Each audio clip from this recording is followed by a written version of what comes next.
muchas gracias por venir, por acompañarnos en este encuentro. Mi nombre es Diana Español, estoy a cargo de la Dirección de Relaciones Internacionales de la Facultad de Derecho de la UBA y también tengo el gusto de coordinar las diplomaturas a distancia. En este caso, la de Migrantes y Protección de Refugiados, que es la que nos convoca hoy. Este encuentro lo hacemos en el marco de la tercera edición de la diplomatura de Migrantes y Protección de Refugiados. El micrófono hace estas cosas, pero nada, sepámoslo. Les decía que este encuentro lo hacemos en el marco de la tercera edición de la Diplomatura de Migrantes y Protección de Refugiados. La primera edición inició a finales de 2016. Algunos de ustedes, entiendo, son estudiantes de alguna de esas cortes, de la primera, la segunda o la tercera. La idea fue hacer esta actividad abierta para que también gente que estuviera interesada en la temática, que no sea parte de las diplomaturas, la pudiera aprovechar. Para los que son parte de la diplomatura o en algún momento tienen ganas de hacerlo, les cuento que tenemos abierto en este momento la inscripción para la cuarta edición de la diplomatura, que cierra en unos días. La diplomatura es totalmente online y fue diseñada justamente para posibilitar el acceso a las clases en cualquier momento del día, con lo cual es una propuesta bastante accesible para acceder a contenidos muy lindos para los que no tengan mucho tiempo y mucha oportunidad de verlos. Les cuento que empezamos con esta temática un poco porque la tenemos dentro del corazón, porque nos gusta mucho.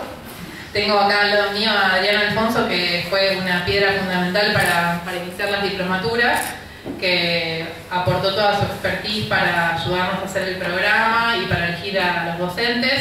Tengo también a Analía, que es una de las docentes de la diplo, que le agradecemos un montón.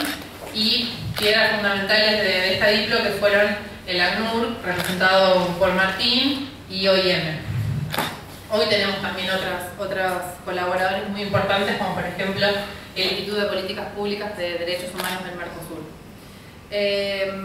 Bueno, solo quiero contarles, antes de ya darle la palabra a Martín, que cuando pensamos en esta iniciativa, lo que tratamos de hacer fue diseñar un programa que incluyera una pata académica, que incluyera también a gente que estaba trabajando en el tema de refugiados desde la práctica, funcionarios de CONARE, funcionarios de la Defensoría, funcionarios del Ministerio de Relaciones Exteriores, del Ministerio de Justicia, ONGs que trabajan en la temática. Tenemos, por ejemplo, representado al CAREF dentro de los docentes, y también a los organismos internacionales que se encargan de implementar y de asegurar la protección de estos derechos. Y ahí tenemos la pata de ACNUR y de OIM, que es súper importante. Y cuando desarrollamos esta diplomatura, pensamos en una instancia presencial que es chiquita, que es 1 o 2 veces cada cursada, que es la que estamos desarrollando hoy, para que los que están en Buenos Aires, que son una parte chiquita de los estudiantes de la cursada, tuvieran la oportunidad de estar más cerca de los docentes y poder tener un approach presencial más allá del foro que tienen en la diplomatura, en el que tienen la posibilidad de tomar contacto con los docentes. Teniendo en cuenta este marco general, les quiero presentar ahora a las 3 personas que están en el estrado, que van a ser los protagonistas del encuentro. Lana, que es refugiada, que vino de Siria en febrero de 2017, que habla muy bien español, no van a poder creer que vino recién en febrero de 2017, que me debe estar odiando porque yo hablo muy rápido, así que si les hacen preguntas no hablen así de rápido como hablo yo, por favor. Lana es artista plástica y tiene el hermoso talento de comunicar a través de sus obras y dar testimonio de lo vivido a través de sus obras. Hoy nos va a contar un poco de su testimonio, de su experiencia. Martín es abogado, es egresado de la casa, hizo su maestría en la Universidad Nacional de Lanús en Derechos Humanos, hizo un trabajo muy importante, en recorrido tanto en Derechos Humanos como en temas migrantes y protección de refugiados, desde sociedad civil, y hoy es el representante de ACNUR, oficial asociado de reasentamiento. Y tengo que mirar un poco para decir los pergaminos de Ana porque son enormes, pero les voy a contar que es licenciada en Ciencias Políticas de la UBA, es magíster en Sociología y Ciencias Políticas de Flaxo, es doctora en Ciencias Sociales de la UBA y también tiene un doctorado en Filosofía en París 8, es investigadora del CONICET y es profesora de grado y de posgrado en los temas que nos convocan. Así que me parece que va a ser una mesa súper interesante y le doy la palabra a Martín para que arranquemos. Bueno, buenas tardes a todas y a todos. Muchas gracias, Diana, por generosa y excesiva presentación. Realmente para el ACNUR es un placer poder acompañar en una iniciativa como esta, ya en su tercera edición, que ha tenido tanto éxito, que, bueno, aparte también la convocatoria que hoy vemos aquí, da cuenta del interés que hay en esta temática, pero también del interés que genera una diplomatura que ya en su tercera edición mantiene la convocatoria y mantiene y genera estos espacios de diálogo como el que intentaremos generar hoy. Además, sumarme al agradecimiento a Adriana Alfonso, con quien desde en particular el inicio de mi trabajo profesional en este tema estaba en contacto y aprendiendo, sobre todo de la Comisión de Refugiados de aquel entonces. Sumarme a las otras instituciones que veo aquí, caras conocidas y amigas que auspician, como la Organización Internacional para las Migraciones, como el IPDH, los colegas también del Estado argentino. Por supuesto a los estudiantes que están hoy aquí, de grado, de posgrado, de extensión, de todos aquellos que están interesados de la comunidad académica en esta temática, y principal y profundamente a Dana y Ana Paula, que decidieron arriesgarse a sumarse a esta propuesta hoy, porque para comenzar les cuento que cuando en esta oportunidad empezamos a conversar en este panel, justamente en esta actividad, pensábamos en una charla de la ACNUR, y para ser francos, las charlas de la ACNUR suelen ser bastante aburridas, ¿sí? Suelen ser bastante institucionales y nos atenemos bastante a la letra de lo que nuestro mandato a veces en algún determinado momento nos permite decir, pero al mismo tiempo era interesante en este año en particular, y bajo este título de este panel, que se hacía un Pacto Mundial de Refugiados, pensando en soluciones integrales, era muy interesante pensar también en todo el debate que se está dando en la región y sobre todo a nivel global en torno a la temática de refugiados y también a la temática de migración, aunque en esta actividad en particular nos vamos a concentrar principalmente en la protección de refugiados. Entonces, como les decía, la propuesta pasó de ser una charla inicial a ser un panel y a tener la posibilidad de que en realidad el ACNUR sea más un invitado de un panel donde Lana va a poder dar su voz, va a poder contarnos cuál es su experiencia, cuál es su testimonio, y Ana Paula, ahora también a continuación, poder reflexionar seguramente críticamente sobre muchos de los aspectos que ahora vamos a empezar a comentar. Entonces el panel intenta hacer un diálogo y entiendo que luego vamos a hacer un espacio para unos minutos y para eso trataremos de no extendernos, para tener la posibilidad de hacer las primeras presentaciones y luego tener un espacio de diálogo. En ese sentido, entonces, para ir directamente a los puntos que quería mencionar hoy, los organicé en 4, es decir, cuál es el proceso que se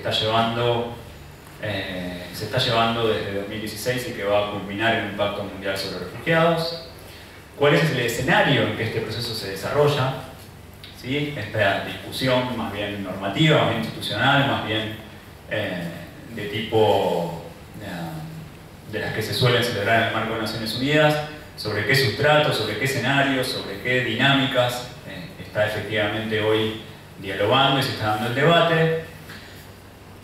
Luego, más particularmente, mencionar cuál es el rol de Latinoamérica y cómo este proceso global se ha vinculado o se suma a otros procesos regionales que en Latinoamérica, en el continente en general, pero en Latinoamérica y el Caribe en particular, vienen teniendo lugar hace bastantes años. Es una región en ese sentido pionera, para adelantarnos a algunas cuestiones que vamos a mencionar, en este tipo de agendas que son similares a las que propone el pacto. Y por último, ya luego empieza a hacer una segunda ronda de comentarios y nos da el tiempo muy puntualmente contarles de algunas iniciativas del contexto de la protección de refugiados en Argentina hoy y algunas iniciativas innovadoras y también algunos desafíos que la protección en Argentina de refugiados se enfrenta. ¿Cuál es el proceso hacia el Pacto Mundial de Refugiados? Probablemente ustedes ya están en la diplomatura atravesando estos contenidos, así que vamos a enumerar simplemente algunos de los hitos que tienen que ver con este proceso. Como ustedes saben, en el marco de la Asamblea General de Naciones Unidas, el 19 de septiembre de 2016 se celebró una asamblea, se abordó el tema de los movimientos masivos de migrantes y refugiados, y se adoptó la que hoy es conocida como la Declaración de Nueva York para los Refugiados y Migrantes. Es interesante, y esto lo menciono para tenerlo presente, en paralelo, y a veces se suele confundir, pero esta reunión de la Asamblea General fue el 19 de septiembre, en el periodo ordinario de sesiones. El 20 de septiembre hubo también una cumbre de líderes, así se llamaba, sobre los refugiados, que fue coorganizada por 7 países y el ACNUR. Esta cumbre, que también tuvo lugar en Nueva York, a veces tuvo bastante relevancia en nuestro país y en la región, porque algunos mandatarios, algunos presidentes de la región participaron y tuvo mucha visibilidad en términos mediáticos. Pero no es, aunque a veces se suele confundir, no es la misma, ¿no? La Asamblea General adopta la Declaración de Nueva York para los refugiados e inmigrantes, que básicamente se compone de... es una declaración bastante extensa, que los invito a leer, muy rica en su contenido y que refleja lo que luego vamos a mencionar, el lugar que hoy ocupa el debate sobre estos temas. En primer lugar, el anexo 1 de la declaración incluye algo que en español le llamamos Marco de Respuesta Integral para los Refugiados, y que por sus siglas en inglés se llama CRRF, Marco de Respuesta Integral para los Refugiados, que, como su nombre lo indica, es un plan, un marco, una estrategia, una agenda, de alguna manera, que se invitó a la ACNUR, como Agencia de las Naciones Unidas para los Refugiados, a comenzar a implementar en varios países.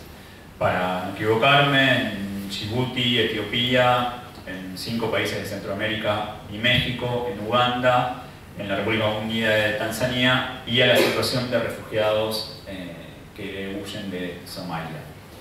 Este marco integral para los refugiados, marco de respuesta integral para los refugiados, desde 2016, de septiembre de 2016, se le pidió, como decía, a la ACNUR que lo implemente en estos países y que de alguna manera experimente, ponga a prueba, haga un ejercicio piloto, de manera tal de recoger las prácticas que luego formarían parte de lo que la declaración solicita a la ACNUR, que es, en este caso, preparar un borrador de pacto mundial o de pacto, al comienzo se le llamaba pacto global, hoy le decimos, se lo suele mencionar como el Pacto Mundial sobre Refugiados. Entonces este anexo 1, de alguna manera en la práctica, durante los 2 años que van desde la declaración de septiembre de 2016 y el pacto que se va a aprobar durante la Asamblea, el periodo ordinario de sesiones de la Asamblea General de Naciones Unidas del corriente año, son el contenido central de aquella declaración. ¿Cuál fue entonces parte o cómo se desarrolló ese proceso desde que la Asamblea General, los 193 países, Estados miembros de Naciones Unidas, le solicitan a la ACNUR que prepare este primer borrador? En primer lugar, se hicieron durante 2017 varias discusiones temáticas, ¿sí? Si no me equivoco, fueron 5, algunas reunidas en diversas partes del mundo, donde los estados, pero también la sociedad civil, las organizaciones basadas en la fe, el sistema de Naciones Unidas y otras organizaciones internacionales, el sector privado, que realmente ha tenido y se pretende que tenga un gran rol en este marco y en este contenido del pacto. Durante 2017 entonces se desarrollaron una serie de discusiones temáticas. Esas discusiones temáticas, que también están disponibles, los resultados de las principales reuniones, lo pueden consultar en la página web de la ACNUR o en diversos lugares, generaron el primer sustrato de lo que luego, en enero de 2017, fue el primer texto que la ACNUR presentó a consideración de los estados, llamado borrador 0. Este borrador 0 entonces se propuso en enero, promediando enero de 2018, y desde entonces se están discutiendo las distintas versiones de ese primer borrador. para empezar retrospectivamente, hoy salió la última versión de esos borradores a partir de la tercera, si no recuerdo mal, consulta con estados y actores relevantes, como se lo llama en este proceso, actores relevantes sobre el primer borrador. Es decir que en este momento, a junio de 2018, la comunidad internacional está discutiendo el tercer borrador de lo que será en principio la propuesta que la ACNUR someta a la Asamblea General, como decía, en el mes de septiembre. Estas consultas formales también se han desarrollado en distintas partes a nivel global y regional, y quizás para adentrarnos muy brevemente en el contenido, entonces le voy a pedir a Daniela si nos acompaña para poder ver un video.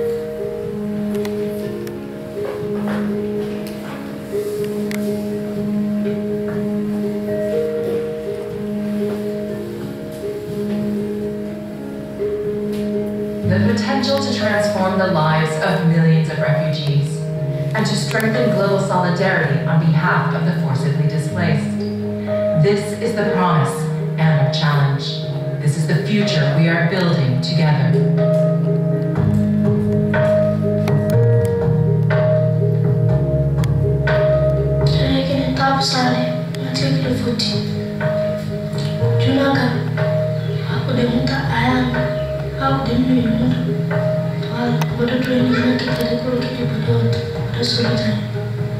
Uganda has one of the world's most welcoming policies towards refugees. Children like Tabu can go to school and aspire to a future that is not defined solely by their struggles, but by their hopes. Yet those policies require support, so countries are strengthened, not strained, when they open their doors. In the landmark New York Declaration, adopted by the United Nations last year, we were tasked with building a global compact to help host countries respond to large movements of refugees and provide technical support. To harness innovation that improves the lives of refugees and partner on development solutions. In Tanzania, where the cutting of trees for firewood has decimated forests, a project to replant has benefits for all. For this year, we have 1.5 million seedlings that will be planted in the camp and in the host communities. 40% of them will be planted inside the camp and 60% of them will be planted in the host communities. We are working now for the long term, literally planting the seeds for tomorrow. The Global Compact is a whole of society approach with key involvement from private sector partners, helping to initiate projects that light up the future for refugees. لازم بدنا نخلص دراسة بالنهار، فترة النهار، بالليل رح نقضي أولادنا عندي، لأنه ما كان عندنا أضوية تكفي. We know the way forward to give refugees greater self-reliance, with policies that give them access to property and land, to study and share and socialize with their peers, and to mark life's most important moments, like the birth of a child, with official documents that make all the difference. The ability to work builds self-sufficiency, skills, and pride, and fuels the local economy. Ricardo and Miriam brought their entrepreneurial spirit with them from Colombia and built this bakery. Nosotros venimos con la gana y siempre estamos con ese empeño de hacer algo y de trabajar y de salir adelante.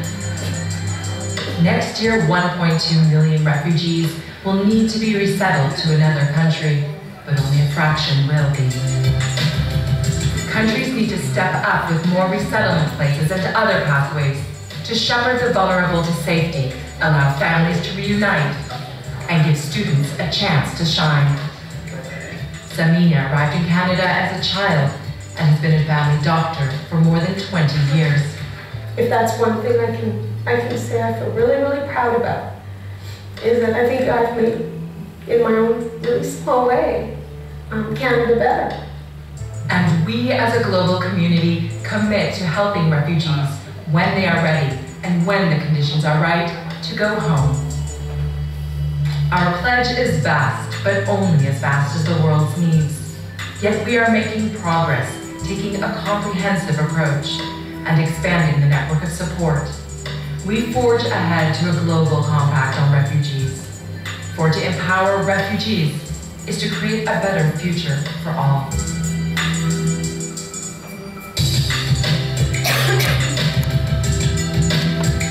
El video remarca algunas palabras y conceptos que quería a su vez nuevamente enfatizar y que tienen que ver con el contenido de lo que será eventualmente el Pacto Mundial de Refugiados. Aliviar las 4 grandes áreas que va a abordar el pacto son aliviar las presiones sobre los países que acojan refugiados, promover la autosuficiencia de los refugiados, ampliar el acceso al reasentamiento u otras vías complementarias de protección y fomentar condiciones que permitan a los refugiados regresar voluntariamente a sus países de origen en condiciones de seguridad y dignidad. Para finalizar entonces con el contenido del pacto y luego muy brevemente contarles cuál es el escenario desde el cual se piensa esta respuesta. Vale la pena decir también que no es el pacto, y eso quizás a veces es interesante tomarlo en perspectiva. Y creo que en el video lo menciona y en varios de los textos e incluso en el borrador inicial del Pacto Mundial propuesto por la ACNUR se menciona que la propuesta se basa en el régimen legal internacional de protección de refugiados que hoy existe y no intenta reemplazar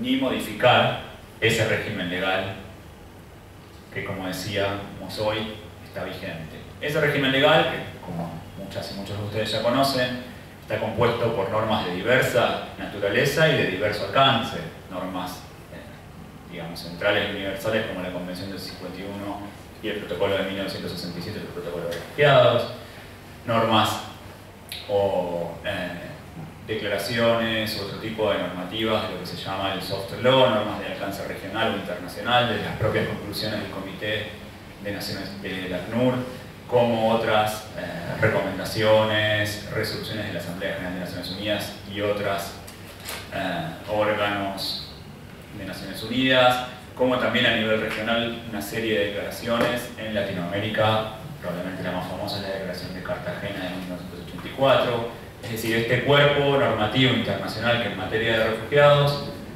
normas vinculantes, normas de la costumbre internacional, incluso normas de la costumbre regional en algunos casos, normas de alcance regional, constituyen un cuerpo jurídico, un cuerpo normativo sólido sobre el que el Pacto Mundial viene a establecerse como complemento. Por ende, y quizás en ese sentido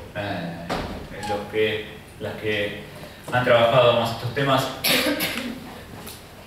habrán notado que podrán imaginar, incluso aquellos que no directamente trabajan en la temática de refugiados, que una convención como la del 51, que surge para dar una respuesta específica en un momento específico, es decir, terminada la Segunda Guerra Mundial, para el contexto principalmente europeo, no tenía en ese momento, no podía haber aceptado en ese momento el desarrollo en materia de derechos humanos, de derecho internacional de derechos humanos que hubo desde entonces y principalmente a partir de Naciones Unidas, pero con la adopción de los pactos de derechos civiles y políticos, económicos, sociales y culturales en adelante, y toda la normativa y el desarrollo de órganos. Entonces, es un pacto que se concentra en elementos centrales como definir qué es un refugiado, la Convención del 51 y el Protocolo del 67, y establecer los principios fundamentales que hasta hoy tienen absoluta vigencia como la no devolución. Pero al mismo tiempo, en materia de soluciones, de lo que llamamos soluciones duraderas, probablemente ha tenido un desarrollo posterior, tanto el cuerpo normativo, como mencionaba recién, como la propia dinámica de conflicto que requiere una actualización. Entonces, como segundo concepto, podríamos decir que el Pacto Mundial sobre Refugiados de 2018 va a ser un pacto principalmente enfocado en las soluciones, en buscar, complementar, en comprender y pensar una respuesta integral para las soluciones.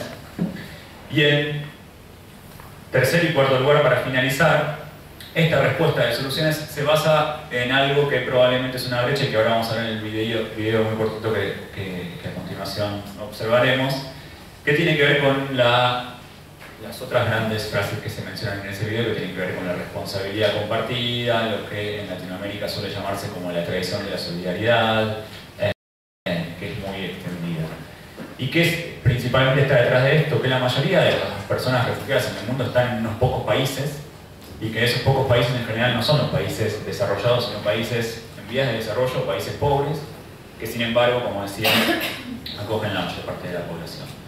Y cuando hablamos de respuesta integral, ¿a qué nos referimos? A que también el Pacto Mundial busca convocar a una respuesta que no sea, o que continuará siendo estadocéntrica en algún sentido, como el derecho internacional público suele ser, pero al mismo tiempo donde ocupa un lugar muy relevante, en primer lugar las comunidades de refugiados y refugiadas, las otras organizaciones internacionales, la sociedad civil, el sector privado, los medios de comunicación, la academia. Entonces el pacto de soluciones, que será el Pacto Mundial sobre Refugiados, también tendrá una respuesta integral. Para finalizar entonces esta primera intervención, los invito a ver un segundo video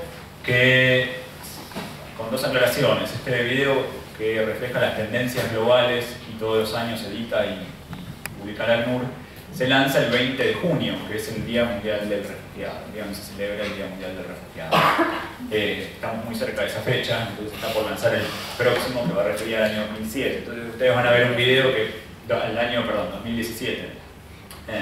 Van a ver un video que refiere a las tendencias de 2016, pero que salvo algunas puntuales excepciones, no han variado en cuanto a principales dinámicas. Así que, Daniela. Rostros de quienes se ven obligados a huir, en números impresionantes.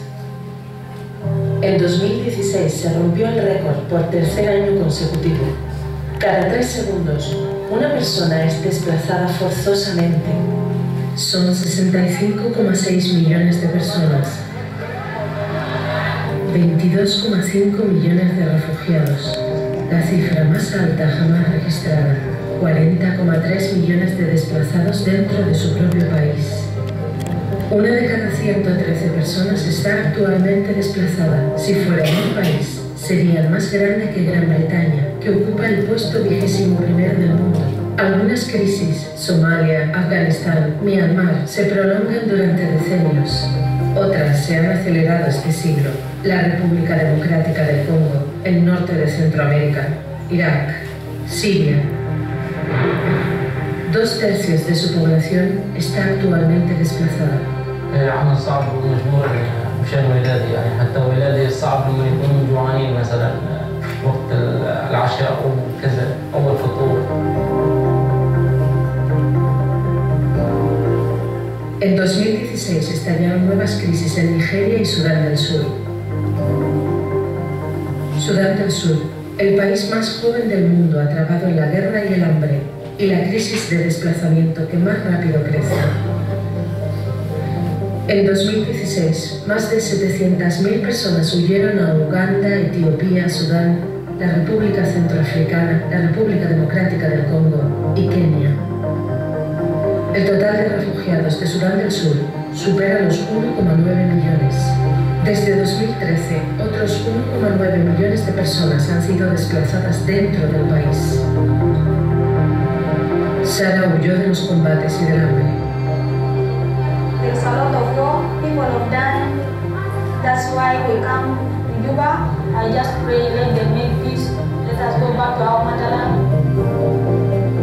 Son los países vecinos, a menudo pobres o de ingresos medios, los que acogen a estos millones de desplazados. Turquía, más de 2,9 millones. Pakistán, 1,6 millones. Líbano, más de 1 millón. Uganda, más de 900.000. Muchos se quedan durante años. El número de solicitantes de asilo fue de 2,8 millones en 164 países. De ellos, 75.000 eran menores no acompañados y 1 de cada 2 refugiados es menor de edad.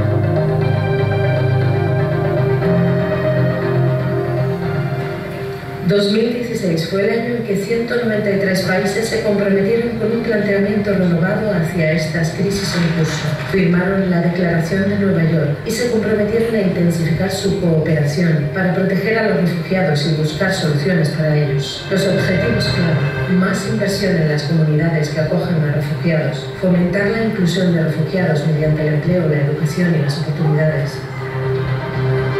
Compromiso continuo con el reasentamiento, nuevas vías para encontrar soluciones.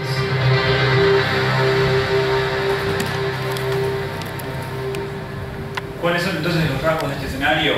El récord del número de personas desplazadas forzosamente, las dinámicas de los conflictos de larga duración, los mayores países de acogida próximos, vecinos o muy próximos a los principales lugares de conflicto, en general países de desarrollo medio o países pobres, como decíamos, con un marco normativo sólido a nivel internacional en materia de protección de personas refugiadas y al mismo tiempo con una dinámica de búsqueda de lo que llamamos soluciones duraderas con grandes desafíos, es decir, los números más bajos de repatriación, es decir, el regreso de refugiados a sus países de origen en los últimos años, un descenso marcado en las cuotas de reasentamiento, es decir, el traslado de refugiados hacia un tercer país a nivel global, y grandes desafíos en pensar la integración local, ya no como una respuesta humanitaria de emergencia inicial ante una crisis, sino ya justamente como una solución duradera que eventualmente pueda concluir, en algunos casos, con la naturalización de la persona en el país en el que se encuentra. Voy a dejar aquí entonces, voy a hablar a Paula. Bueno, quiero agradecer muchísimo a Martín por haberme invitado.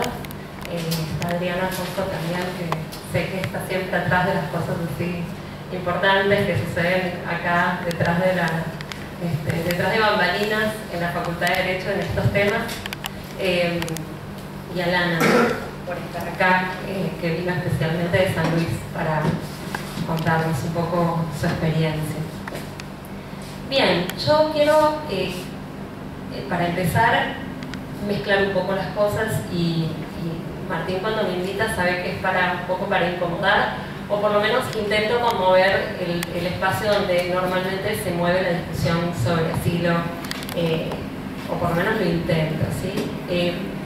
Lo primero que quisiera decir es que el proceso de elaboración, de desarrollo y discusión del Pacto de Refugio se está haciendo paralelamente, ¿sí?, a la discusión del Pacto, ¿sí?, mundial para una migración segura, ordenada y regulada, ¿sí? Los que trabajamos y somos activistas en derechos humanos, siempre nos preguntamos desde que se dio esta propuesta: segura, ordenada y regulada, ¿para quiénes? ¿No? Si para los estados o para las personas.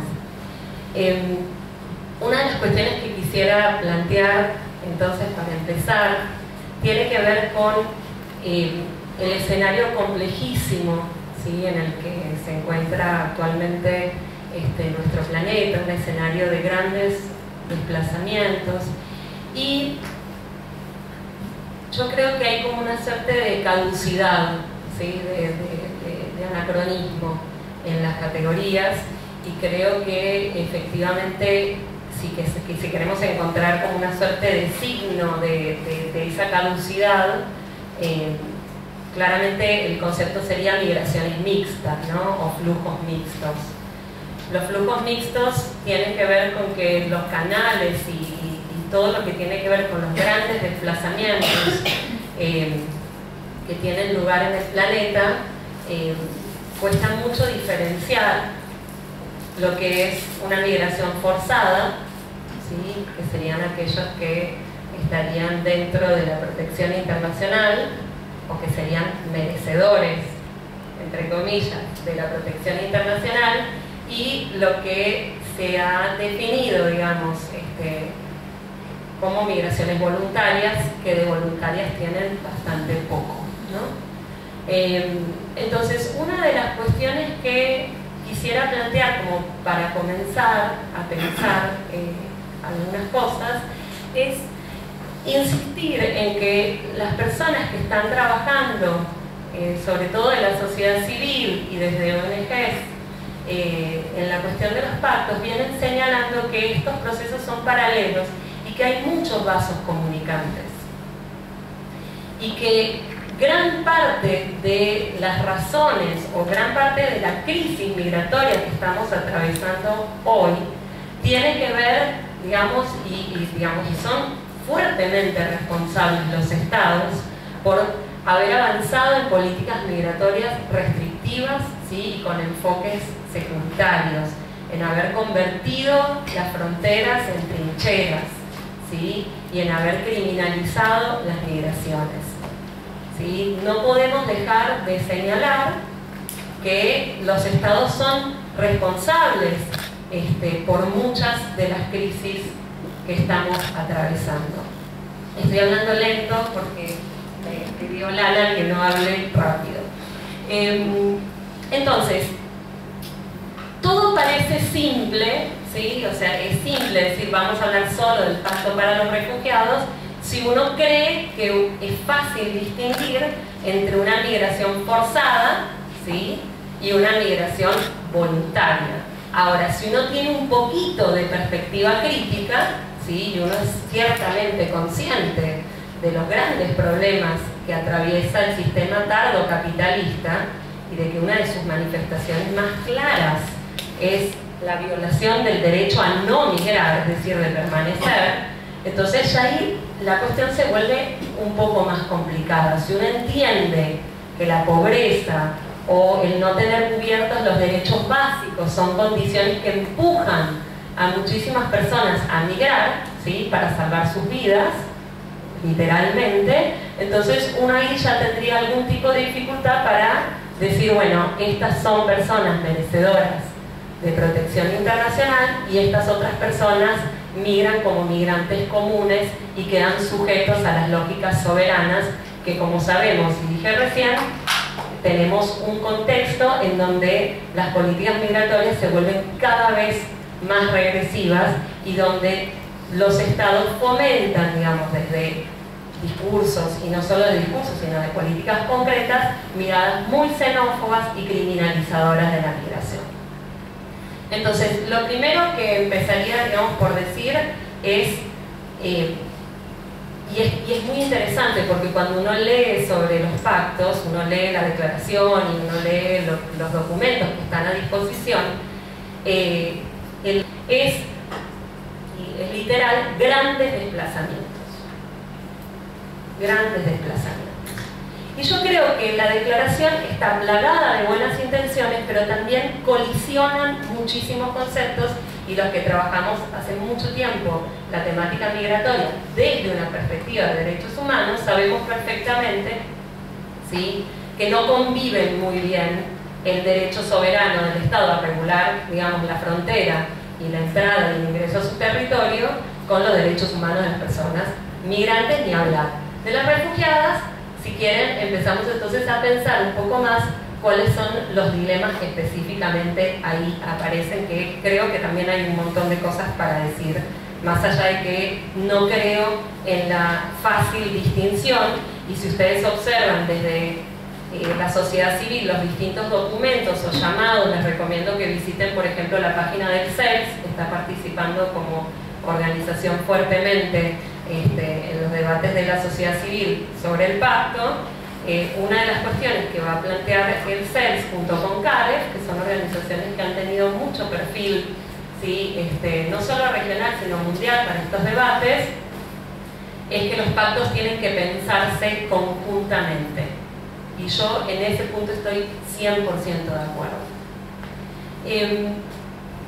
Entonces, quisiera detenerme en algunas de las cosas que están pidiendo desde la sociedad civil con relación a los pactos.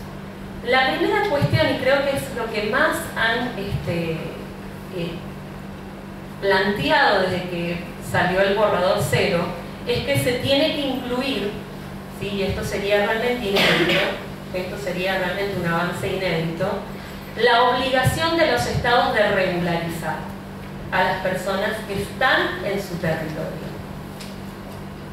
y que la regularización sea un derecho, ¿sí?, de las personas migrantes, y voy a decir algo más, que refugiadas, ¿sí?, la regularización en condiciones, ¿no?, con papeles que sirvan para trabajar y con papeles que sirvan efectivamente, ¿no?, especialmente para los solicitantes, ¿no? Y en este sentido quiero plantear una cuestión que me parece fundamental. Nosotros en nuestra región tenemos un antecedente de discusión de la temática de asilo muy importante, que es la Declaración de Cartagena. Y tenemos los distintos planes de acción que se han ido, digamos, renovando cada 10 años, y tenemos el reciente proceso de Cartagena más 30, que es de 2014. En ese proceso, fue un largo proceso en donde se hicieron consultas nacionales primero, después subregionales, y después se juntaron todas esas consultas, y parte de ese trabajo, digo parte porque hay muchas cosas que no tomaron de las cosas que pedimos desde la sociedad civil. Una buena parte de las cosas que dijimos en esas distintas consultas quedaron plasmadas en la declaración de Brasilia, ¿sí?, que de ahí sale el Plan de Acción de Brasilia. Una de las cuestiones que nosotros planteamos efectivamente ahí tenía que ver con la pelea que fuimos dando para que se entienda, ¿sí?, que no se puede partir de la distinción prístina entre migraciones forzadas y migraciones voluntarias. La otra cuestión tenía que ver claramente, y acá quiero como insistir en esto, porque me parece que, por lo menos yo creo, de todo lo que pude investigar, de las cosas que están disponibles en la página del ACNUR, creo que no se está prestando suficiente atención a la cuestión de la integración local. Es decir, dentro de las soluciones duraderas, nosotros vamos a tener la repatriación voluntaria, y acá hay que decir números, porque si no estamos hablando en el aire, y hay que saber que los conflictos son de larguísimo aliento, de larguísima duración, y por lo tanto en la actualidad se calcula que solo el 5% de las personas, ¿sí?, refugiadas y solicitantes han podido retornar, ¿no?, a sus países de origen. Solo el 5%. Eso nos tira un número del 95%, ¿sí?, de las soluciones duraderas van a tener que ver necesariamente con la integración local. Porque ustedes me podrían decir, bueno, pero está el reasentamiento. Bueno, pero usted reasienta a la persona para integrarla localmente. O sea, el objetivo del reasentamiento es que la persona encuentre, digamos, la posibilidad de integrarse localmente en otro lugar, en mejores condiciones, ¿sí? O sea, que el 95% de las soluciones duraderas que tenemos que pensar tienen que ver con la integración local. Y esto fue algo que nosotros ya dijimos en los procesos de consulta de Cartagena más 30, es decir, en 2014, y gran parte de ese esfuerzo que hicimos para mostrar que la solución duradera por excelencia tiene que ser la integración local, quedó muy claro, ¿sí?, en el Plan de Acción de Brasil. Entonces, esta es una cuestión para observar. Y en este sentido, quiero plantear, entonces, uno tiene que ver con la integración local, y acá es muy importante otra cuestión que sí no quedó plasmada en la Declaración de Brasilia, que es lo siguiente. Nosotros, cuando participamos del proceso de Cartagena más 30, lo que dijimos desde la sociedad civil es que sería bueno que la Declaración de Cartagena salga del plano declarativo y se convierta en un instrumento vinculante. ¿Sí? Eso por supuesto no lo tomaron. ¿Y por qué dijimos esto? Porque una de las cosas que nosotros insistimos muchísimo, y acá voy a hacer, también voy a levantar una alerta respecto del pacto para los refugiados, una de las cosas que nosotros planteamos es que la responsabilidad de la integración local tiene que ser del Estado. El Estado se tiene que comprometer a integrar, digamos, a facilitar los recursos, a disponer recursos efectivos para la integración local de los refugiados. Y una de las cuestiones que nosotros observábamos era que efectivamente seguíamos en una instancia, digamos, todavía, digamos, muy... no habíamos logrado avanzar en políticas de integración efectivas locales, en donde, sobre todo, para empezar, los estados nacionales, y en segundo lugar, ¿sí?, por supuesto, comprometer a los gobiernos locales y a los estados provinciales y a los gobiernos locales en esta acción, ¿no? Pero básicamente lo que pensábamos es que un instrumento vinculante efectivamente podía de alguna manera traccionar más recursos de los que hoy tracciona la cuestión de refugio, ¿sí?, en nuestra región. Otra cuestión que me parece importante, y esto sí es un vaso comunicante entre los dos pactos, y les comento esto porque es de las cosas que estaban discutiendo justo esta semana revisando el último borrador del pacto para las migraciones seguras, ordenadas, reguladas y todo esto.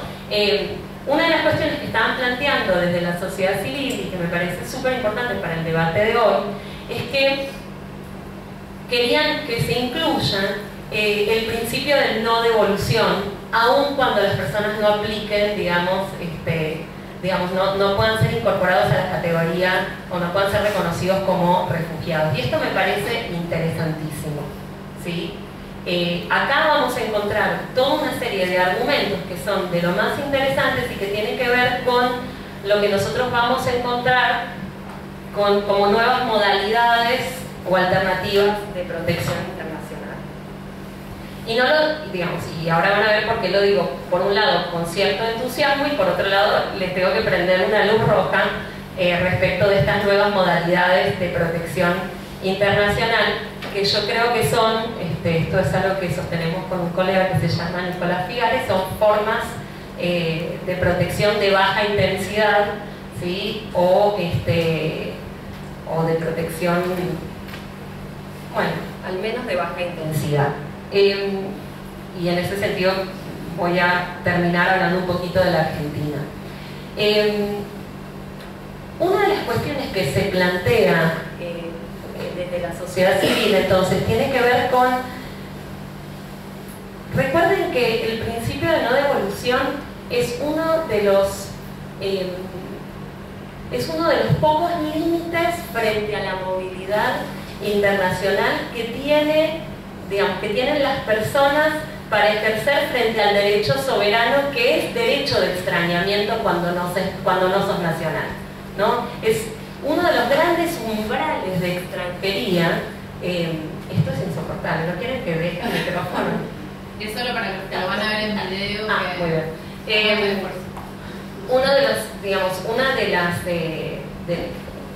Hay dos formas de saber por qué, digamos, hay dos grandes umbrales de extranjería. Y es interesante porque el derecho de asilo marca un límite a uno de esos dos umbrales, que es el umbral de extrañamiento, ¿sí? Si algo marca claramente la diferencia entre un nacional y un extranjero, en contextos democráticos, ¿sí?, es la capacidad de extrañamiento de un Estado respecto de ese ciudadano. La otra característica, si nos da tiempo, creo que no me da tiempo de nada, tiene que ver, el otro umbral tiene que ver con la participación o no dentro de la comunidad política, es decir, si se le reconoce la plena ciudadanía o no.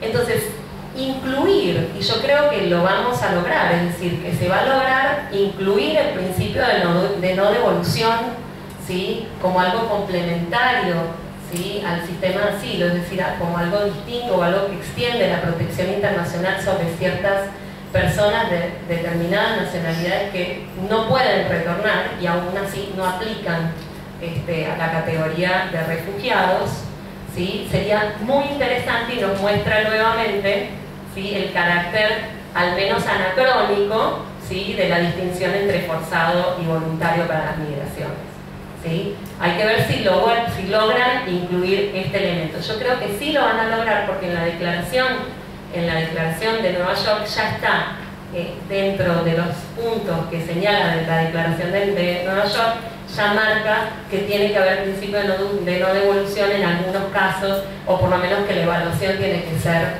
una evaluación caso a caso o individual, digamos. Es interesante. Bien, respecto de nuestra región, algo que es importante tener en cuenta es que nosotros no estamos parados en cualquier lado para hablar sobre estos temas.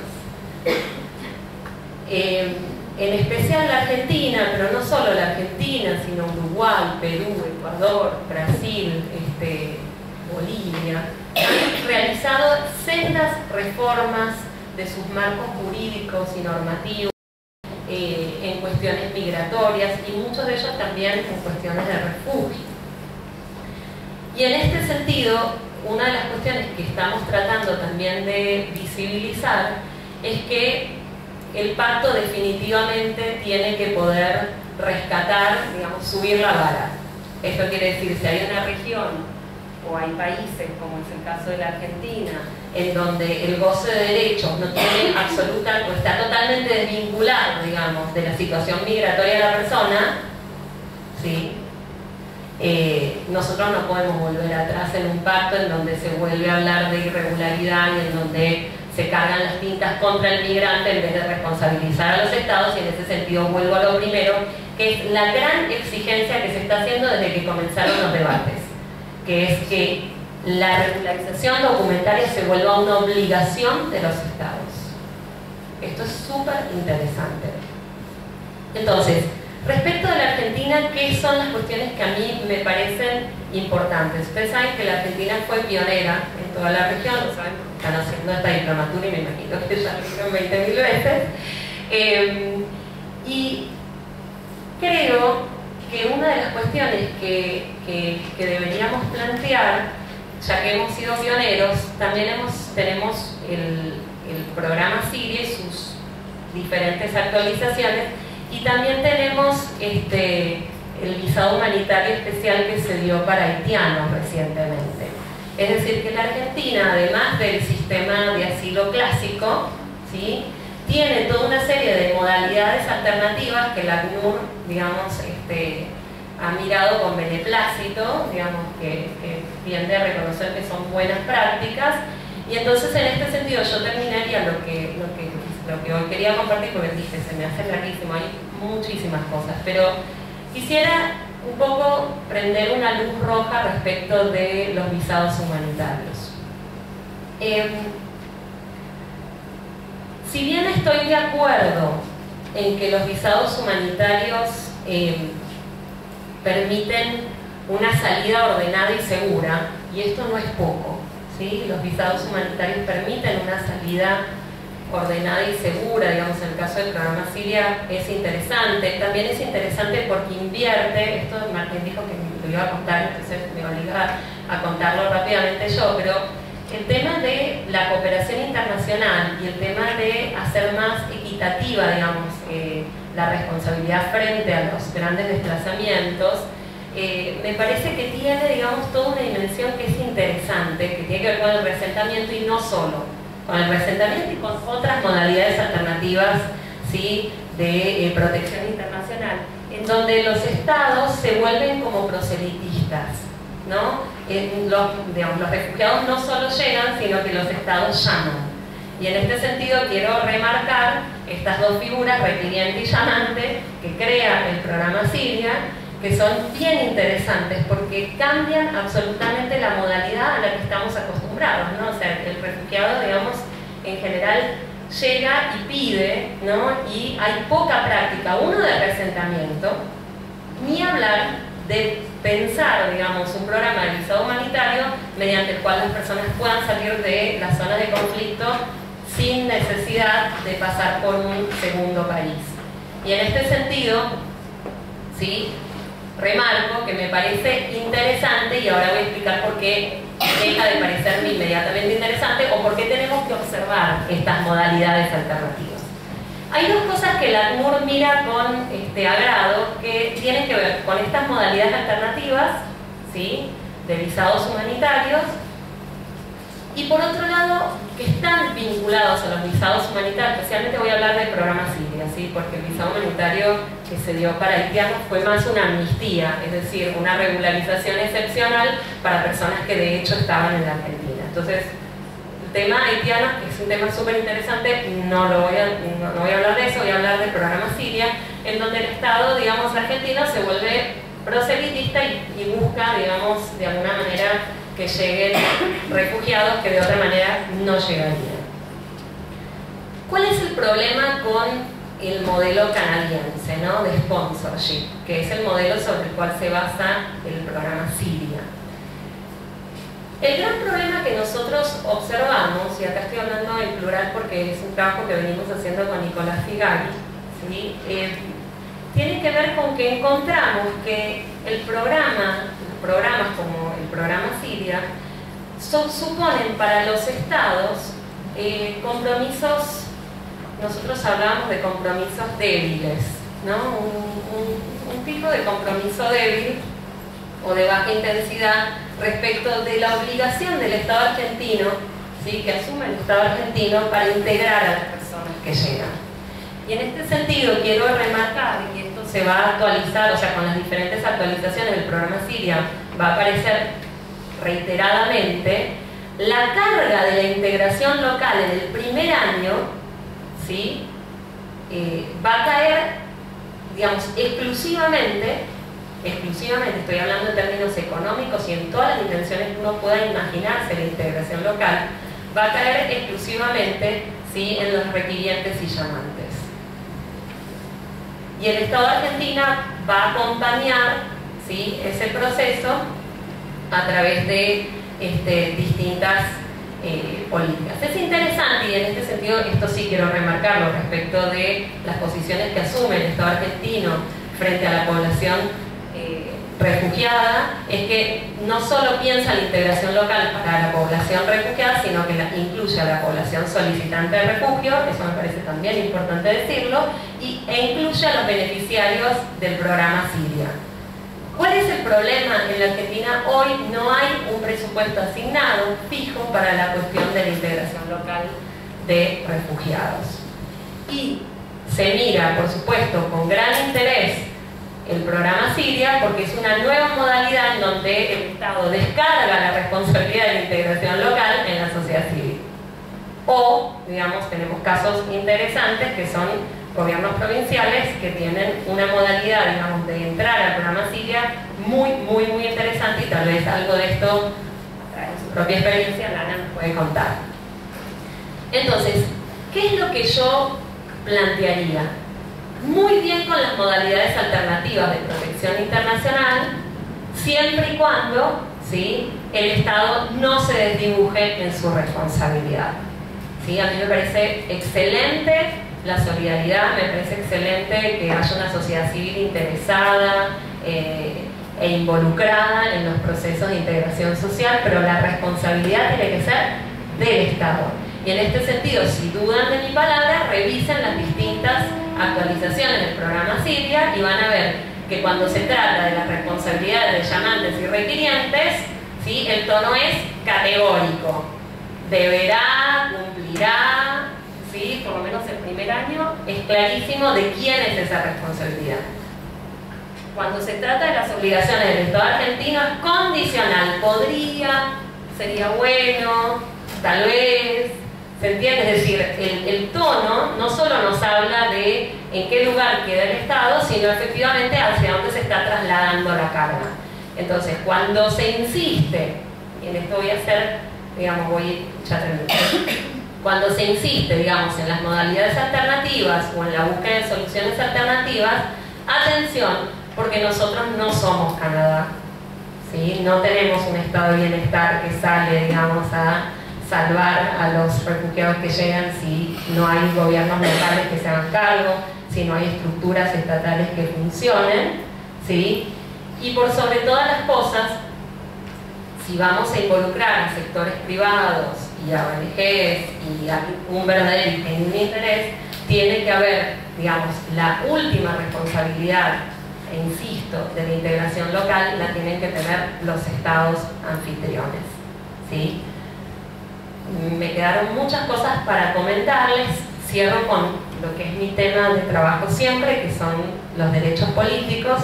Observen, cada uno, cuando se piensa en la integración local, y el pacto para los refugiados no es una excepción, Jamás se habla, ¿sí?, de los refugiados como sujetos políticos y jamás se habla de ciudadanías plenas, ¿sí? Y en este sentido, recuerden, y acá llamo la atención, donde normalmente se discuten las cuestiones que tienen que ver con migrantes y refugiados, los últimos invitados son los migrantes y los refugiados.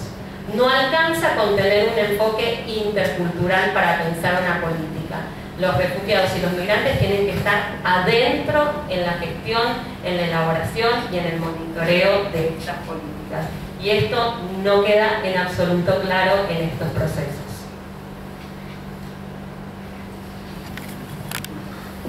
Bueno, buenas tardes a todos. Primero de todo, gracias Martina por invitar y gracias a todos ustedes para escuchar y compartirte muy buenas cosas. Bueno, primero, soy Lana, saben el nombre, soy artista plástica y soy refugiada acá en Argentina. Vivo en San Luis, soy la primera refugiada en San Luis con mi marido. Bueno, estuve en Siria con miedo, nerviosa todo el tiempo y no tenemos trabajo, no tenemos casa, con bombas todos los días y también estuvimos trabajando con Cruz Roja y eso muy fuerte porque es un trabajo muy lindo, pero con guerra es muy peligroso y también muy cansados porque 7 años con Cruz Roja, gente muerta, gente no tiene casa, no tiene comida. 7 años y estuvimos listos, no podemos trabajar más, no podemos estar sin casa, sin trabajo, sin nada. Bueno, llegamos a Argentina y acá a Buenos Aires y unos días y juntamos con una persona, ahora es muy importante persona para nosotros, es un ángel, es la coordinadora de nuestro programa, el Corredor Humanitario. Voy a hablar un poco sobre el programa, pero un poco después. Bueno, llegamos a San Luis, juntamos con ella y hablamos sobre el programa, qué tenemos, qué vamos a hacer en San Luis y todo eso. Y bueno, me gusta el programa. Es un poco miedo seguro porque no sabemos nada de la provincia y quién va a estar acá. ¿Qué son la gente? ¿Buenos? ¿Malos? No sabemos nada. Y fuimos al aeropuerto. Llegamos a San Luis y bueno, wow, hay mucha prensa, hay muchas cámaras, focos y estuvimos como, no, eso es miedo para nosotros. Y de lejos viene una persona con unas manos abiertas. Y bueno, caminamos y abrazamos y todo eso. Y después no sabemos quién es esta persona. Preguntamos quién es y bueno, obvio, es el gobernador Alberto. Bueno, wow. El gobernador, un abrazo, besos. No tenemos eso en Siria. Bueno. Llegamos, fuimos a la Universidad de La Punta, eso donde vivimos ahora, y fuimos solos. Entramos al departamento y con feliz de un niño. ¿Vuestro departamento? Al final, bueno, estuvimos más tranquilos, porque este abrazo como bienvenido, y él dice bienvenido, pero no sabemos qué es bienvenido. La primera palabra es qué, porque hablamos inglés y la gente dice qué. Bueno, es como un padre, hasta ahora es como un padre que cuida mucho. no solo a nosotros, llegamos solos, pero ahora somos 38 personas en San Luis. Son 12 familias, 15 niños, tienen casa, los niños van a la escuela todos los días y tienen seguro médico, y nosotros también. Tenemos un pase libre de colectivos. Eso es muy bueno. Es muy organizado el programa. Es como no sé, muy paso a paso. Aprendemos primero el español y después trabajo. Ahora estoy trabajando con un programa, se llama Pinta Bien, Pinta San Luis. Y pintamos toda la provincia, todos colores. Y eso es muy bueno. Este trabajo, el que hace el Ministerio de Obras Públicas, es un muy bueno programa porque fue como, estoy pintando con colores. No estuve pintando en Siria porque es muy caro todo, los materiales. También si pinto negro, oscuro. No tenés nada para pintar colores, porque no hay motivo. Y ahora estoy pintando con muchos colores, muy claros. Y bueno, estuvimos en Siria muy nerviosos. Ahora estamos muy bien. Tenemos todo. Tenemos nuestro trabajo, tenemos nuestro departamento y la gente trata muy bien en San Luis. Son como, caminamos y vienen, ¡oh, qué bueno los sirios! Queremos sacar una foto. Y son como, preguntan, ¿quieren ayudar? No, gracias. El primero no hablamos nada, ellos hablan y nosotros sí, el último no entiende. Pero ahora tenemos amigos, tenemos mucha gente que le gusta ayudar. San Luis es muy buena provincia, como solidaria, muy tranquila provincia, tiene muy buena sierra, muy lindo. Y me gustan mucho los diques, es muy linda. Y bueno,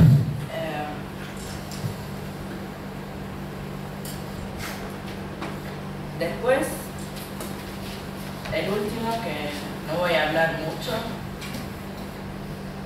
el gobernador pregunta una pregunta cuando llegamos. ¿Qué es tu sueño?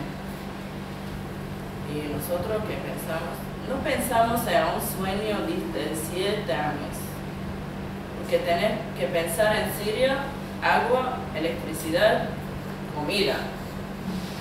Y bueno, pregunta, ¿qué es tu sueño? Mi marido dice, mi sueño, una casa chiquita y trabajo. Y dice el gobernador, es tu derecho, no es un sueño. Y bueno, eso que pensamos mucho, que sí, es correcto, tenemos que pensar un sueño. ¿Qué queremos? Tuvimos muerte en Siria, ahora estamos libres, hacemos que queremos acá. Estoy otro estilo, más gorda, asado. Bueno, acá estamos bien, acá ahora podemos soñar, podemos pensar el futuro. Es muy lindo, estamos muy bien acá. Gracias.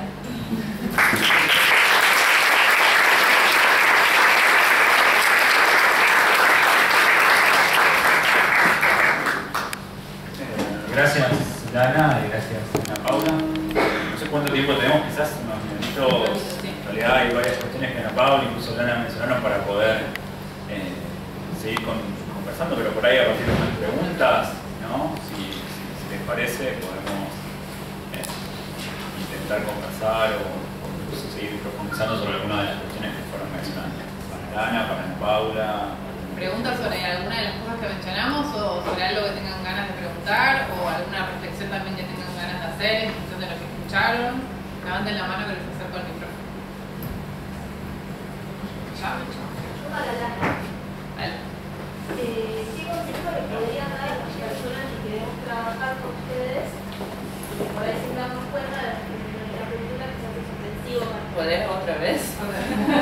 lento. ¿Qué consejo podrían dar a las personas que queremos trabajar con ustedes, ayudar, y desde nuestra cultura quizás es ofensivo para ustedes? Cosas que por ahí acá en Argentina te sentiste maltratada o... No, que estuvimos pensando, bueno, después, cuando empezamos, tenés que empezar de cero. Es muy complicado. No tenés casa, no tenés nada. Ahora tenés casa, tenés gente muy buena, tratan muy bien y quieren ayudar mucho.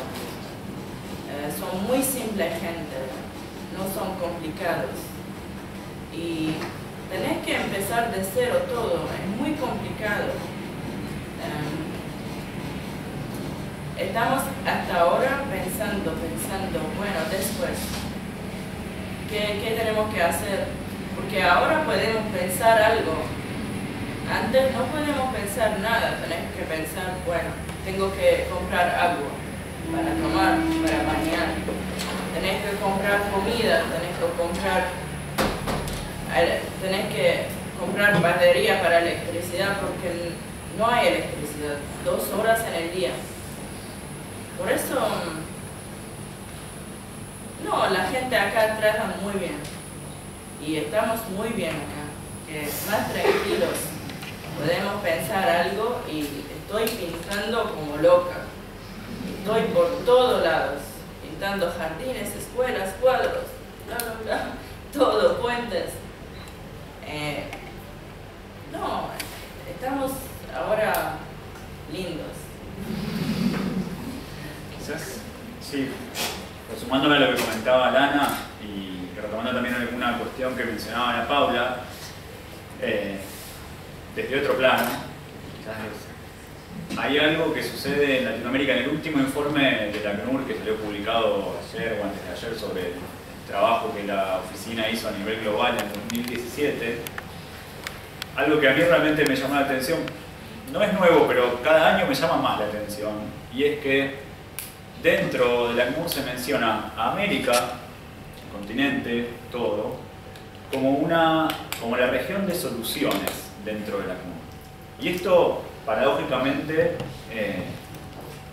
en relación a varios de los puntos que mencionaba Ana Paula.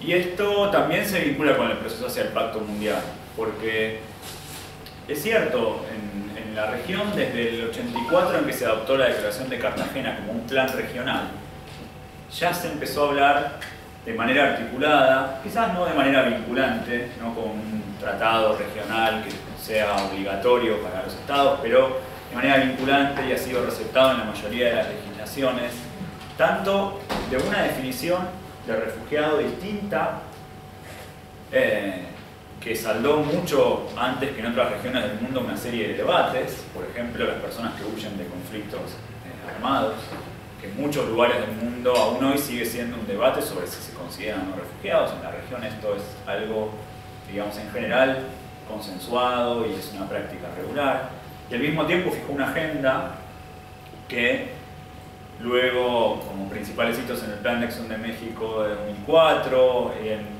la Declaración y el Plan de Acción de Brasil de 2014, se renovó, se actualizó, incluyó, y que hoy son las contribuciones de, en este caso, en estos documentos de América Latina, hacia el debate sobre el Pacto Mundial de Refugiados. Y esos debates se están dando sobre ese sustrato.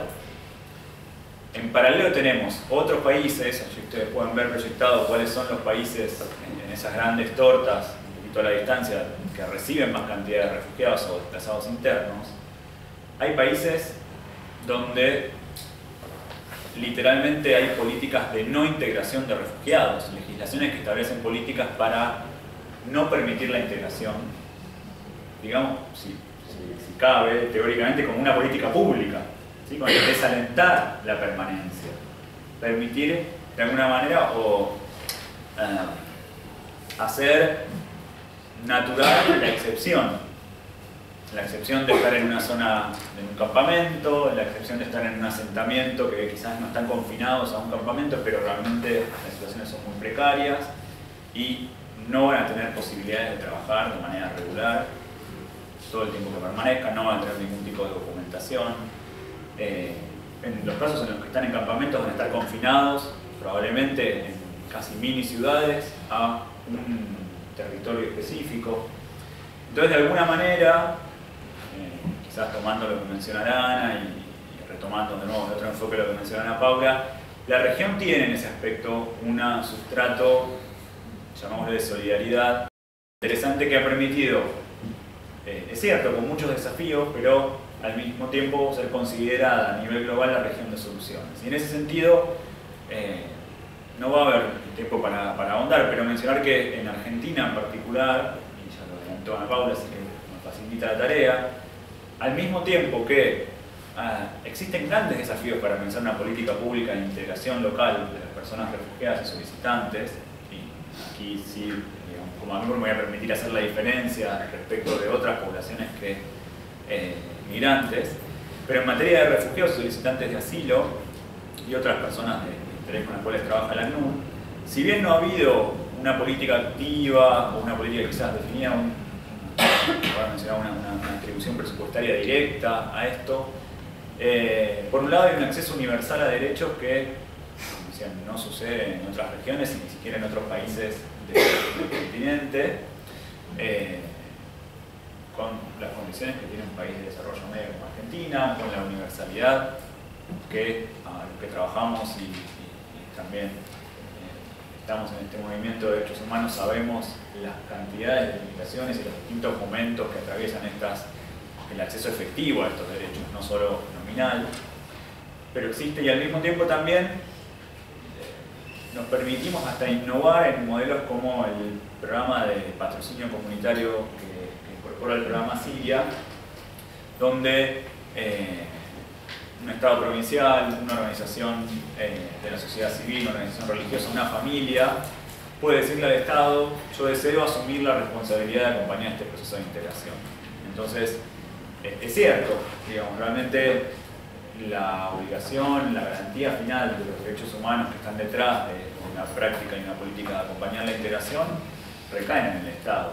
Al mismo tiempo, la voluntad de un Estado de diseñar una política para que la sociedad civil pueda acompañar la recepción de refugiados que de otra manera probablemente no llegarían al país, habla también nuevamente como ese sustrato y de esa tradición de la región que es muy interesante destacar y que hace que la caractericemos como una región de soluciones, y por lo cual sea también bastante interesante los insumos que aporta para la discusión del Pacto Mundial. A nivel, y en relación con la pregunta que hacían, escuchamos muchas situaciones y se leen en los medios un montón de información sobre todo en los últimos meses, años, sobre los refugiados y las refugiadas en Argentina. Y la verdad que en mi experiencia personal lo que puedo decir es que el testimonio de Ana es un testimonio que he escuchado en otras oportunidades, con muchas dificultades, esto lo asumo yo, no es que lo haya dicho Ana, muchas dificultades socioeconómicas a veces, muchas dificultades de encontrar una posibilidades a veces muy concentrados en la ciudad de Buenos Aires, en la provincia de Buenos Aires, donde el país tiende a concentrarse, no solo una dinámica vinculada a la población refugiada, pero al mismo tiempo una gran, digamos, un gran sentimiento de recepción, de acompañar ese proceso, una gran apertura cultural, a veces, a pesar de las miradas tan duras que los argentinos y las argentinas tenemos sobre nosotros mismos, pero en ese sentido, no sé si será cierta tradición migratoria que tiene que ver con eso, si será cierta diversidad o realmente no me animo a decir las razones, pero realmente esos testimonios los escuchamos y contrastan mucho con otras situaciones donde la hostilidad es muy abierta, es muy clara y además cristaliza en políticas de Estado, y no necesariamente en países de desarrollo medio, sino en muchos de los casos en países centrales, en países que están avanzando hacia políticas realmente más restrictivas aún. ¿Otros comentarios o alguien más que quiera intervenir? Yo tengo un comentario, Diana. Bueno, recogiendo un poco lo dicho por el panel, de esta oportunidad que nos presentan estos dos pactos mundiales, ¿verdad? Oportunidad y desafío, porque tal como nos han dicho tanto Ana Paula como Martín, o sea, esto es, lo nuestro es una región de solución. Sería altamente saludable que en el pacto se recojan las experiencias de estas regiones, cosa que no ha pasado con anterioridad. Que se recoja y que realmente se pueda llevar a la práctica, que permee los principios que todos compartimos en actividades, en cosas prácticas que lleguen realmente a los migrantes y a los refugiados. Hay un documento, no para el de refugiados, sino para el pacto de migraciones, que hicieron Asylum Access con CAREF y CERS, que está en la página de CERS, que está muy bien, ¿sí? Que recoge todas las experiencias y las principales recomendaciones que surgen de Latinoamérica. Es muy interesante ese documento, tiene unas 50 páginas y tiene propuestas muy claras para el pacto. Hay que ver si efectivamente logramos invertir la carga de sur-norte, en donde normalmente acá tendrían mucho más para aprender que para enseñar, que es en general como tendemos a observar al norte, ¿no? Siempre aprendiendo de ellos. Bueno, acá habría que desaprender e incluso insistir en tomar. Hay algunas cosas, pero no voy a abrir. ¿Alguien más quiere comentar algo? Sí. Muchas gracias. ¿Qué evaluación se hace con estas nuevas modalidades, por ejemplo, aquí en el subcontinente? Yo comparando el tema de las visas, de responsabilidad democrática y cómo se recibe o se permite el tránsito de personas de Venezuela a Perú, Colombia, Chile, Argentina. ¿Qué lecciones se puede aprender de los diferentes requisitos que se le piden a los migrantes? Una persona se plantea migrar, no sé cuál categoría ponerla, ya que dice que es muy complicado, y por ejemplo no tienes posibilidad, o la gente no tiene posibilidad de llevarse los documentos por los problemas de combustión interna del país del que quieren salir. Y Perú te dice, bueno, tú me puedes hacer una declaración jurada de no antecedentes penales. Chile te pide antecedentes penales apostillados desde Venezuela para pedir la visa de responsabilidad democrática y optar a emigrar cuando no pueden ahora las personas regularizar su estatus dentro de Chile. Y acá igual piden antecedentes penales apostillados. Entonces, ¿hasta qué punto se pueden recoger estas experiencias de nuevo, otra vez con la intención de pacto, pero también de medidas concretas en la región? Porque para cuando el pacto se pueda hacer no vinculante de estas medidas, pues pasarán muchas personas que capaz tengan que escoger un destino en vez de otro simplemente por accesibilidad a regularización de su papel. Sí, es muy interesante. Además, el caso de Venezuela, estábamos diciendo, va a salir el caso de Venezuela, porque el caso de Venezuela es como un caso muy interesante para observar, digamos, las colisiones, ¿no? Y los puntos en donde lo forzado y lo voluntario es realmente complicado. Está muy bien tu pregunta, y te voy a explicar por qué, porque creo que está muy bien tu pregunta, porque en realidad los visados humanitarios tienen un vicio, ¿sí? Yo no soy abogada, así que cuando digo vicio no estoy pensando en un vicio jurídico, pero tienen un vicio que tienen una impronta soberana y se hacen con un interés, ¿no? Y no siempre se hacen en tiempo y forma, y no siempre se hacen por las razones que uno querría, ¿no? Entonces, por ejemplo, todo el tema de visados humanitarios en un contexto de avance de gobiernos digamos, neoliberales, en un contexto de fuerte crítica de Venezuela y todo esto, tiene un costado, digo, no es casualidad. Nunca se trató mejor a una migración como a la venezolana en Argentina, ¿sí? Hay una cantidad de disposiciones y todo el tiempo buscan facilitar, digamos, las condiciones de ingreso. Han decidido, digamos, respetar los acuerdos de residencia. Y observen una cosa súper interesante para los que dicen que refugio y migraciones no tienen nada que ver, que es una de las cosas que sostenemos mucho desde sociedad civil. Cuando hay marcos migratorios progresistas, y abiertos, es decir, no regresivos, donde hay muchas posibilidades de regularización, en general no se presiona, digamos, y no se traslada la presión al sistema de asilo. Y si uno observa la cantidad de demandas y solicitudes de asilo en los países donde no se están facilitando o donde no se están reconociendo los acuerdos de residencia, ¿sí?, que facilitan la regularización documentaria de los venezolanos, exactamente, o sea, eso se traslada directamente, o sea, se transforma en solicitud de asilo. Y ahí, efectivamente, nosotros tenemos un problema con los venezolanos, y es el siguiente.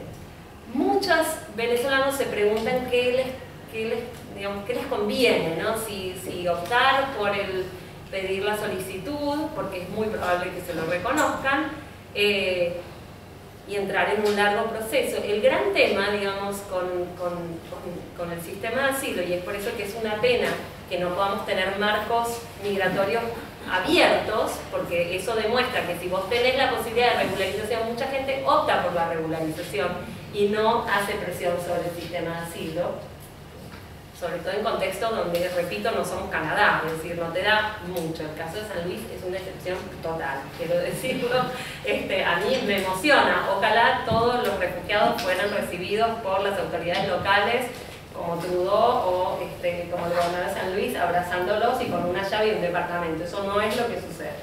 Es como un potito. Es bueno, y está buenísimo y así debería ser siempre, pero no es lo que sucede, ¿sí?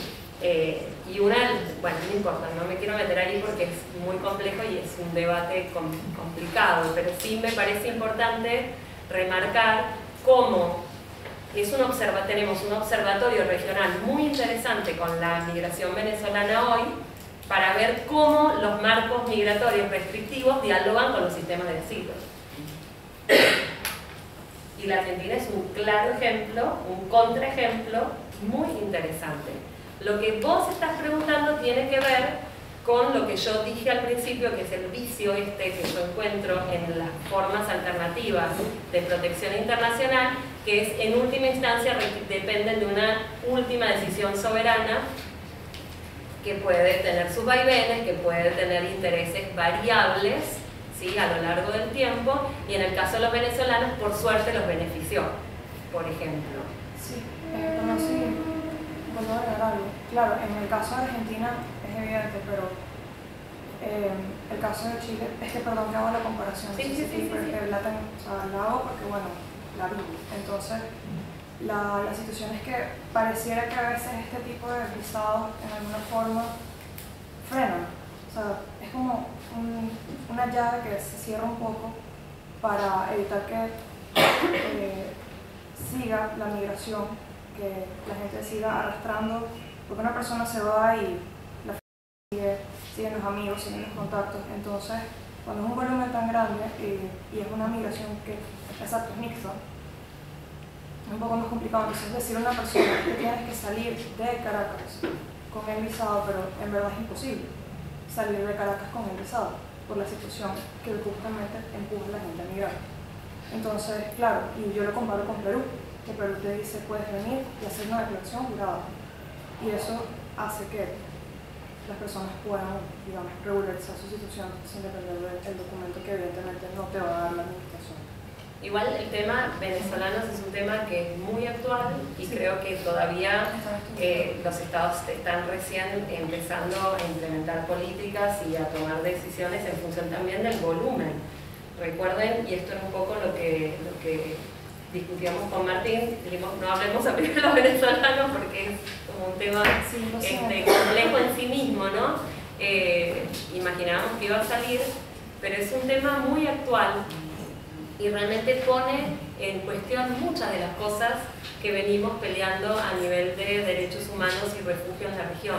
Visibiliza muchas arbitrariedades, la falta de acuerdos intrarregionales y sobre todo creo que lo que muestra es qué tan castigada está la región, ¿no? Como Mercosur, como... Yo creo, aparte, Ana Paula, que el tema pasa por algo que dijiste en un inicio, que es el tema de la regularidad y la necesidad de que los estados implementen normas realistas normas que permitan el acceso a la regularidad. Y cuando digo realista es lo que nos está diciendo ayer la compañera. Esta nueva normativa que está aplicando Chile, que excede el tema de los venezolanos, es para todos, que implica que tenés que venir regularizado desde, o con la visa que te permite la siguiente manera legal, desde el país que sea, en este caso Venezuela. Y si llegás a estar adentro como turista, tenés que salir para regularizar. Eso no es realista. Eso se va a traducir en lo que vos planteás, que muchos de los que no van a poder regularizar como migrantes van a tratar de hacerlo como refugiados. Pero pasan por el tema de la conciencia de los gobiernos acerca de dónde están parados, cuál es el tipo de migrantes que tenemos, y bueno, insisto, en generar normativas que sean de fácil acceso para el migrante. Si no, lo que terminan haciendo es, de alguna manera, agrandar el problema en vez de solucionar. No, y reconocer que hay una crisis migratoria que tiene que ver con la migración mixta venezolana. Yo sí creo que es mixta, por ejemplo, claramente. Es un dilema para un venezolano digamos, solicitar refugio también. Es un dilema, porque también implica no poder volver a Venezuela, ¿no? O sea, ahí hay como todo un dilema respecto de qué hacer. Había una pregunta más allá, no sé si después el compañero allá, y si alguien tiene una más, pero ya vamos cerrando, ¿sí? Pues, no sé si es muy grande esta pregunta. Paula, si podrías explicarnos un poquito más sobre los derechos políticos y desde qué idea parte, y bueno, si da tiempo como tirar ideas sobre si pensamos en un activismo con respecto a estos derechos políticos, tu recomendación a los, pienso que la mayoría son abogados, cómo podemos contribuir, digamos, a reforzar esto, a trabajar, a empezar a trabajar más. Ana, mientras vos pensás y empezamos a sintetizar todo lo que querés contestar, el compañero dice que la pregunta está relacionada, así que les vamos a meter los dos puntos. Sí, permiso. De hecho, aprovecho la participación justamente porque está vinculada con las últimas dos intervenciones. Yo soy venezolano y justamente puedo coincidir en que, en definitiva, representa un dilema para nosotros los venezolanos decidir por qué vía vamos a inclinarnos al momento de regularizar nuestra situación. Lo primero era un comentario, ¿no? Adicional. Yo creo que lo que la compañera dice, que creo que además es paisano, tiene que ver con la discusión que tú traías sobre, en esos debates que se están realizando sobre el Pacto Mundial de los Refugiados y que se comenta que tiene que ser entonces una entrada de carácter organizado, de carácter ordenado. Tú te preguntabas, ¿ordenado para quién? ¿Ordenado para los estados o ordenado justamente para estas personas que están migrando?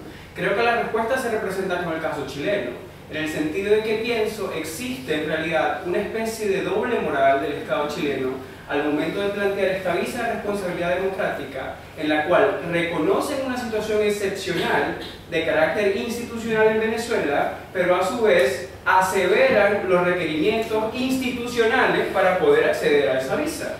Entonces te preguntas cuál es la verdadera intención o el fondo teleológico que puede tener esta clase de medidas, ¿no? Esto es simplemente un comentario. Coincido también con tu opinión en la necesidad urgente de discurrir entre los conceptos de migrante voluntario y de migrante forzado, porque, bueno, pudiera parecer subjetivo, pero desde mi perspectiva puedo dar certeza de que ninguno de los migrantes actualmente venezolanos puede considerarse como voluntario. Todos lo hacemos por una fuerza mayor que nos conduce y que, si bien no nos adhiere al concepto o a la terminología de refugiado, desde luego no nos hace unos migrantes voluntarios. Esos eran unos comentarios, y quisiera adherirme a la pregunta, ya que mencionabas que tu especialidad es justamente el ámbito de los derechos políticos. Decías que en todos estos instrumentos jurídicos no se menciona sobre la cualidad jurídica que pueden tener los migrantes, digamos, en un sentido amplio, ¿no? Yo quería preguntarte por tu opinión, es decir, ¿hasta qué punto piensas que los migrantes debemos, en este caso ya acá residenciado, participar en el ámbito político? Pregunta número 1, y pregunta número 2, muy concisa también. Decías que se están realizando una serie de discusiones en la sociedad civil y que estas deben ser, si no la más importante, una muy importante fuente para justamente la constitución de estos pactos, ¿no? Quería preguntarte si conocías sobre iniciativas de estas discusiones a las que yo o algún autor interesado pudiera participar. A ver, es interesante tu pregunta porque pareciera ser como que es una decisión ser o no ser parte de la comunidad política. Ustedes son parte de una comunidad política desde el momento en que pisan ese territorio, porque están afectados por todas las políticas públicas y en general, sépanlo, a los migrantes y a los refugiados las políticas públicas los contemplan bastante poco, ¿sí? Y se los discrimina también mucho. Entonces, la exigencia, digamos, de empezar a concebirse como sujetos políticos tiene que ver con asumir que de hecho son parte de una comunidad, ¿sí? El tema es que en la medida en que no se conciban como parte efectiva y plena de la comunidad, aunque todavía, por ejemplo, no les reconozcan los derechos políticos, supone que nosotros seguimos pensando que la ciudadanía es equivalente a la nacionalidad, ¿sí? Y parte del ejercicio que tenemos que hacer para pensar toda la dimensión de derechos humanos en movilidad es disociar o permitir, digamos, traccionar de distinta manera ciudadanía y nacionalidad, ¿sí? Las personas que viven en un territorio en donde prima un Estado de Derecho son ciudadanos. Son ciudadanos. Tienen obligaciones, tienen derechos. Entonces, si además agregamos que un mal endémico de las democracias es la xenofobia y es la discriminación, y no importa cuán consolidado esté el régimen democrático, observen, las democracias más consolidadas del planeta son las más xenófobas. Si a eso agregamos entonces que la xenofobia es un mal endémico de las democracias, que además de democracias sostienen regímenes que son capitalistas, de exclusión, de dominación y de explotación, sepan que si ustedes son parte de una minoría que sistemáticamente no tiene ni voz ni voto, sepan que están creando todas las condiciones para ser culpados de todos los males que los gobiernos no tienen ningún tipo de solución, para los cuales no hay solución. Lo que sí tienen son buenos discursos electoralistas y políticos xenófobos para diferir el mal y decir, bueno, el problema no es habitacional, el problema es que no tenemos... El problema son los migrantes que vienen a usar las universidades, que vienen a usar los servicios públicos. El problema, digo, observen Europa. Europa es un gran... Y bueno, en la Argentina últimamente también. Digo, observen cómo pueden convivir efectivamente marcos normativos totalmente esquizoides, ¿sí? Una ley de migraciones como la nuestra con un decreto de necesidad de urgencia como el 70, ¿sí?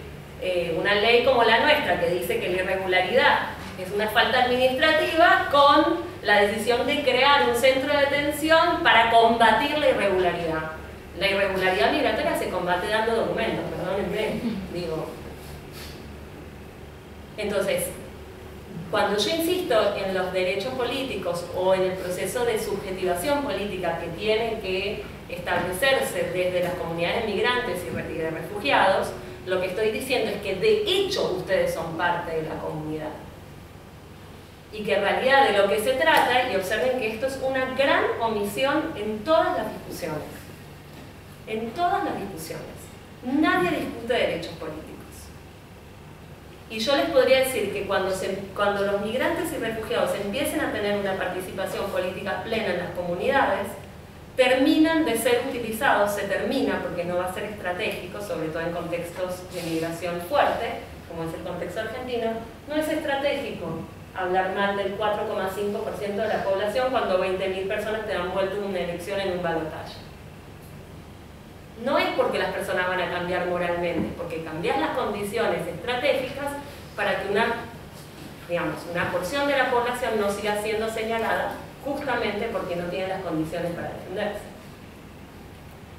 En ese sentido, digamos, estaría esta discusión. Igual es una gran discusión. Perdón, lo único que diría respecto de refugiados, diferenciando un poco de la cuestión migrante, o que me podrían achacar, es normalmente cuando se habla de derechos políticos o de participación política, la gente tiende a equiparar político con partidario. No se equivoquen, son discusiones totalmente distintas. Uno puede ser absolutamente político sin, digamos, ser partidario, primera cuestión. Y segunda cuestión, dicen, ¿cómo vas a pensar derechos políticos para refugiados si estamos dentro del derecho humanitario? Y el derecho humanitario es apolítico. Sí, pero las personas sufren las consecuencias de la comunidad en la que viven. Entonces, es apolítico respecto de las razones por las cuales vos reconoces, digamos, la condición de refugiado. Pero después, digamos, la persona dentro del espacio donde vive, de hecho, ocupa un lugar en la comunidad política. Y por lo tanto tendría que tener canales de representación, tendría que tener las posibilidades de defenderse frente a los ataques de los gobiernos. Pero es una gran discusión. Es más, a los propios refugiados normalmente dicen, no, político no, política nada que ver, nosotros nada que ver. Un poco esto que planteabas vos, ¿no? Bueno, me parece interesante y también de una manera como de conclusión, justamente que la participación política o la política no es solo la política partidaria y tampoco es exclusivamente el voto, como a veces se piensa, sino también instancias de participación en la participación pública. Entonces, de alguna manera, agradecer de nuevo a la facultad, a la diplomatura, por generar un espacio como este que ha terminado, sobre todo en estos últimos minutos, con la experiencia de Lana, con la experiencia aquí de la compañera, de los compañeros que han contado también o han hablado desde su primera persona y que de alguna manera también están participando de estos debates y de otros, y bueno, luego también la consulta que queda pendiente, que ahora podemos conversar, de instancias de participación que en este caso desde el ACNUR promovemos para poder justamente dialogar y tener este enfoque participativo en pensar conjuntamente las soluciones. Así que creo que... Muchas gracias. Yo solo les quiero sacar 2 minutos antes de atención, antes de que les demos un fuerte aplauso al panel. Para decirles que, primero, estamos súper contentos que ya tenemos más de 400 alumnos en las diplomaturas, con lo cual este tema nos importa a nosotros, pero también le importa a otro montón de gente que no está acá, que nos va a ver por el video.